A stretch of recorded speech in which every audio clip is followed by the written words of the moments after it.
So, like all good movies, and well, I want to say like all good movies, there have been a few good movies that don't have characters in them at all. But works of fiction, like Avatar, tend to need characters in order to have a good movie, or a movie at all. Uh, so does Avatar actually have halfway decent characters? Well, it does have its fair share of, you know, complete and total dumbasses. Like, the two main, two big corporate dudes, the Colonel and uh, the CEO dude. You know, the one thing that I like about this is like, yeah, okay, they're dumbasses.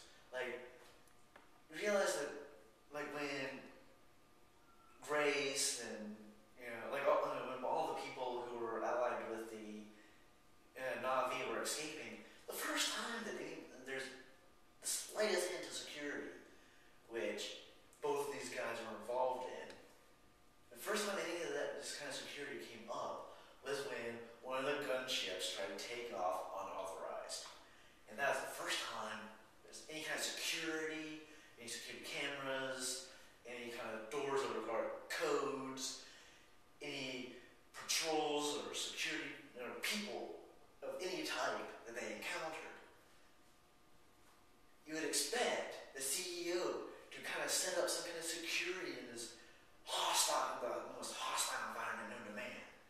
You would expect, the freaking colonel to have some kind of provisions to make sure that all this hardware and all the prisoners that they obviously were set up to handle didn't escape. But they still escaped. The first time there was even a hint of trouble was when they actually were already turning on the engines of the gunship. So, alright, CEO dude, Colonel dude, you suck. You should be fired immediately. Though I have to give them a little bit of credit for the CEO dude, because the CEO dude actually looked like he had a conscience. He was like, yeah, definitely portrayed him as the typical arrogant, racist douchebag. But at the same time, you could tell that he didn't like the idea of, just going and destroying Home Tree, for instance. In the extended version, they didn't order the attack on, the CEO did not authorize war until after the Na'vi came in and destroyed a bunch of their equipment. So this guy, while he was a bit of a dick, while he definitely held a very low opinion of the Na'vi, he still had issues with the very militarized response that the Colonel had. So, which is, I thought, a good move that gave at least some depth to some of these characters.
seem to, have some kind of balanced opinion about people. Actually, seems to think a little bit. Nobody else does.